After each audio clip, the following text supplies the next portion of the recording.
और नमस्ते इंडिया में इस वक्त एक बड़ी खबर ईरान से आ रही है, जहां भूकंप के तेज झटके महसूस किए गए।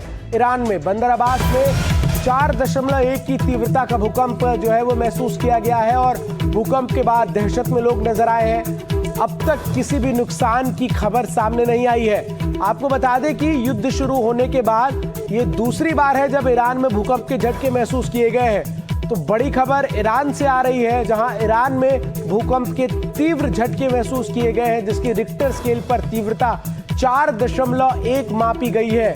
भूकंप के बाद से जो लोग हैं वो आसपास के तमाम क्षेत्रों में दहशत में नजर आए हैं। फिलहाल जो है वो नुकसान की खबर नहीं है। राहत और बचाव कार्य में जो प्रशासन है उसे तैनात कर दिया गया है।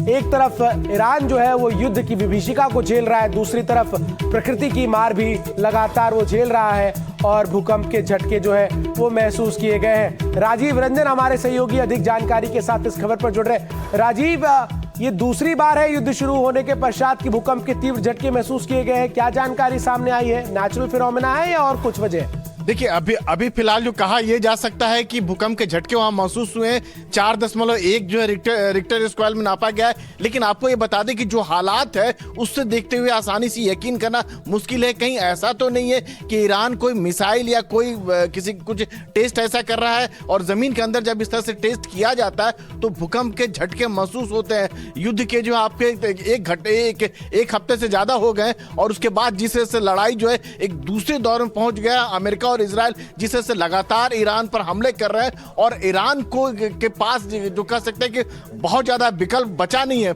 उसके पास हथियारों की कमी हो रही है। अब उसके पास केवल ड्रोन और मिसाइल की ताकत है। तो ऐसे हालात में हो सकता है कि ईरान कुछ टेस्ट कर रहा हो, जिस वजह से जो है भूकंप के झटके वहां पर महसूस हो रहे हों। राजीव, कुछ नुकसान की भी खबर है? कोई कैजुअलिटीज, कितने लोग इसमें फंसे हैं, कुछ ऐसी जानकारी अब तक? देखिए, अभी शुरुआती जानकारी है, कितना नुकसान हुआ है, क्या हुआ, इस बारे में तो नहीं कहा जा सकता है। लेकिन राहत और बचाव कार्य चल रहा है, ये जो शुरुआती जानकारी आ रही है। लेकिन एक हफ्ते के भीतर 2 बार भूकंप के झटके महसूस होना, वह भी ईरान में जब युद्ध का माहौल है, लगातार अमेरिका और इजराइल की तरफ से बमबारी की जा रही है, तो एक सामान्य घटना इसको के तौर पर यकीन करना मुश्किल होता है। और लगातार अमेरिका जो इस पर आरोप लगाता रहा है कि ईरान पर कि वो परमाणु हथियार बनाने में जुटा हुआ है। तो कहीं ऐसा तो नहीं कि कुछ अपना कुछ टेस्ट कर रहा हो, जिस वजह से झटके महसूस हो रहे हैं। फिलहाल आपका इस खबर से जुड़ी तमाम जानकारी दर्शकों तक पहुंचाने के लिए